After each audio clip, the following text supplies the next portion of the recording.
Yeah. Good morning again, this is Rabbi Shlomo First here at our second shir in Yeshiva Tsama Nafshi here in Yerushalyim, HaKodesh. We're learning Berura right now, Siman Kuf Zayin, or Chayim. Halachas which are relevant to a person who has doubts as to whether or not he davened one of his main prayers, Shemona Esrei, either Shachris, Mincha, or Meir. And we'll review the Mechaber, and then we'll go into the Mishna Berura where we at here. I'll save you the time here. Thank you. Okay. So, would you like to begin reading? Yeah. Okay, thank you. Cool, so I start from Mechaber again. Whom the Sukkot in his fellow. The Sukkot is Daven. Right? Or you woke up late and Daven. Well, no, if he woke up late, so what do you mean he woke up late? What happened? At 12 o'clock in the afternoon. Well, he woke up 2 o'clock in the afternoon. 12 o'clock. 12 o'clock, and what happened? Now what? He didn't Daven.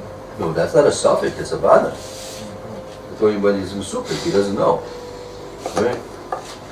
It was poor, it was a very nice time, he was very happy, and drinking very well, Baruch Hashem, and now sometime in the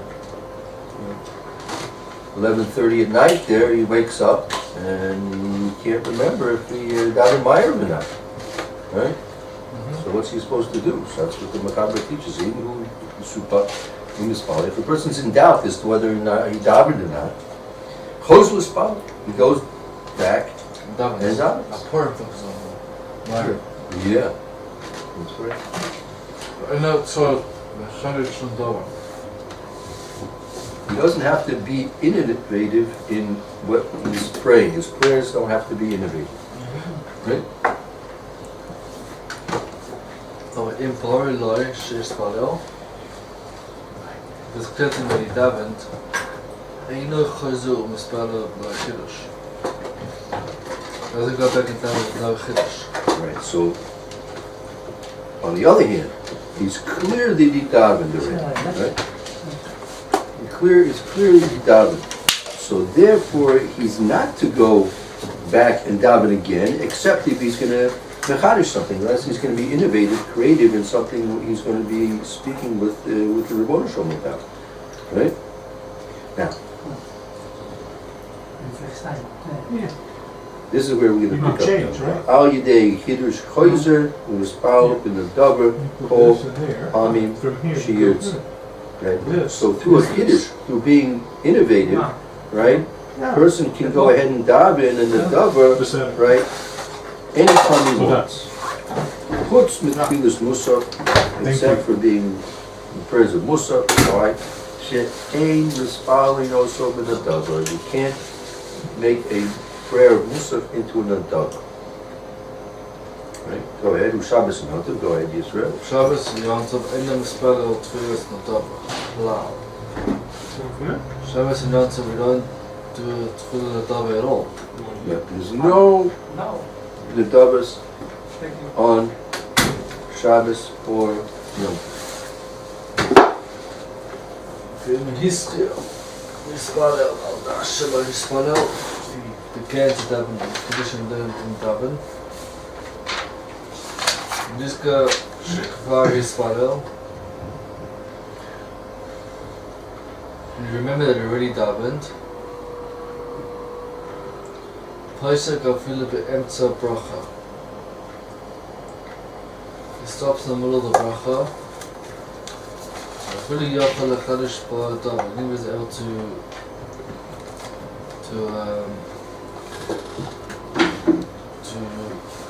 make something new. Yes.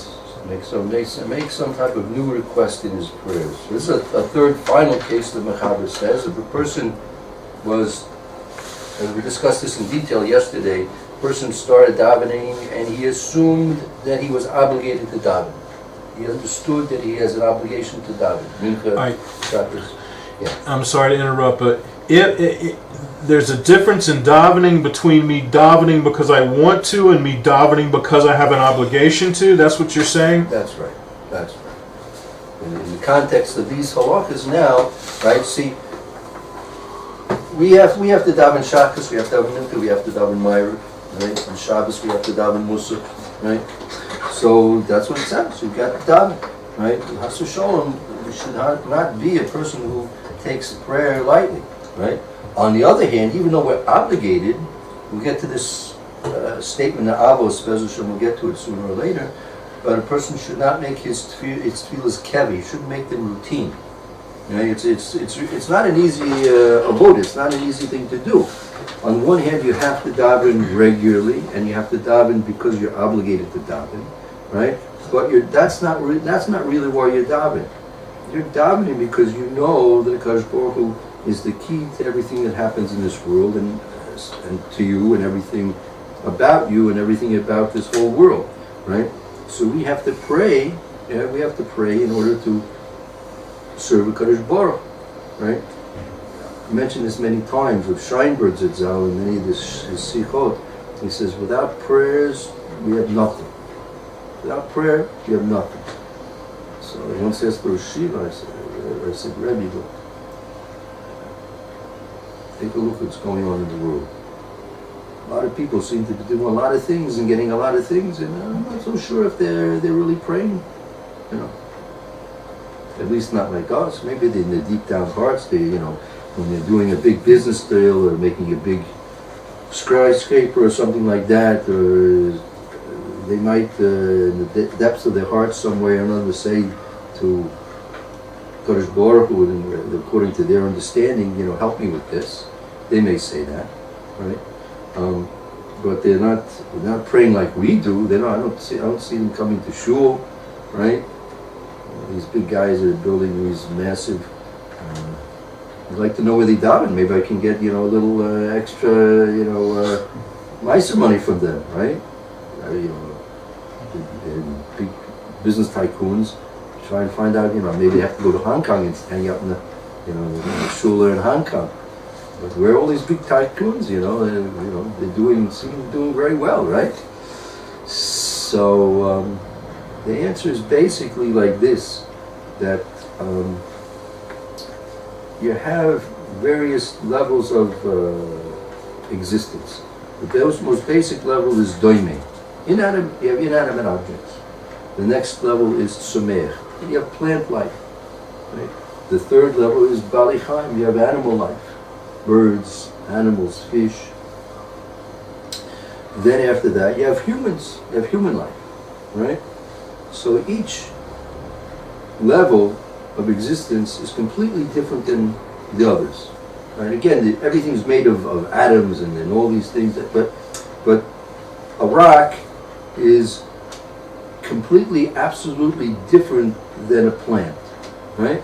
Completely, absolutely different, right? They have a certain basic molecular elemental basis for their existence, but they're completely different things, right? A human's completely different than an animal.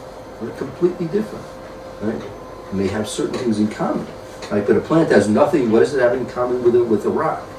So for what a rock needs for its existence, a plant having those things that a rock needs for its existence would not exist. A plant needs light, it needs warmth, it needs water, right? Soil, right? And those things are necessary for the plant to live and to function, right? A rock doesn't need those things. A rock doesn't need moisture, right? It doesn't need warmth. Right? It can do fine without water and without moisture and without warmth, right? Human beings, right? They need different things than animals need for their existence, right? Klal Yisrael, that's the fifth of the general hierarchy of creation. We have even more separate needs than the rest of human beings, right? When we say Motzi Shabbos and Havdalah, we say Baruch HaMalka ben Kodesh. We say Baruch HaMalka ben Kodesh l'chol, ben Ur l'choshet, ben Yisrael la'amim, ben Shesh Yemei HaMaaseh, Yom HaShvi. We say 4 Havdalahs. We say Baruch HaMavdil, blessed is he who makes a difference between Ur l'choshet, light and darkness, right? Ur l'choshet.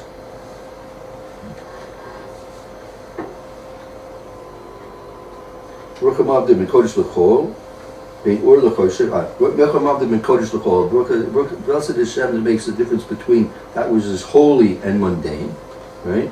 Bein or l'choshet, bein darkness and light, bein Yisrael la'amim, bein Klal Yisrael and the rest of the nations, and the 6 days of the week and Shabbos, right? Shabbos is completely different than today. Today is a weekday. Shabbos is completely different. Now, if you look at from an external point of view, right? Physically, on Shabbos there are clouds, on Shabbos the sun comes up, the sun goes down, on Shabbos it might rain, it might be warm. That's all occurring today also, right? But spiritually, there's no comparison between Shabbos and Yom Tov, and a weekday rather, excuse me, right? Completely different. Same way with Klal Yisrael and the rest of the nations. The difference between Klal Yisrael and the rest of the nations is the same difference, relatively speaking, as between Or and Choshen, between darkness and light. Darkness is darkness and light is light. They're two different types of creation. They're two separate ends of the spectrum of existence. Right? Same way, Klal Yisrael, right, and the rest of the nations, there's a completely different realm of existence that's different. Just like Shabbos, even though it may look, and from the outside physical ways of looking at the world, Shabbos seems like a weekday, right? But it's completely spiritually different. Likewise, we, Klal Yisrael, we may look like them, the rest of the nations, but spiritually we're completely different. So, just like a rock doesn't need moisture for its existence, right? The rest of and similarly, an animal doesn't need prayer for its existence, right? An animal needs water, just like a plant needs water, right? But a plant and an animal don't need prayer, right? Just like they don't need water, or just like a rock doesn't need water. For Klal Yisrael, we need prayer. That's part of our necessity of existence. Just like a rock, right, doesn't need water, so an animal doesn't need, can do fine without prayer. But for us, we can't do fine without prayer. We have to, for our existence, for our success, right, we have to have prayer. So, therefore, prayer is part of us. We have to daven regularly. That's part of our obligation. So in spite of the fact it's an obligation, right, we're still cautioned in Pirkei Avos not to make our prayers routine, right? So we have to do two seemingly contradictory things at the same time and be successful at doing them. We have to pray regularly, and we have to pray out of obligation, but we can't do it routinely. We can't do it as a routine. So that's what we have to work on. When we pray, we have to always, just as we're learning here, that you're praying a prayer of Tfilas Nadava, right? A Tfilas Nadava, a free will, a voluntary prayer, right? You have to come with something new, a HaKodesh, something new, something unique, an innovation in your prayer to offer to HaKodesh Baruch Hu. Because you can't just say the same Shemon Esrei you said for Shacharis. We said Shemon Esrei 3 hours ago today. You can't daven another Shemon Esrei now. Right? Even though you really should be, but only...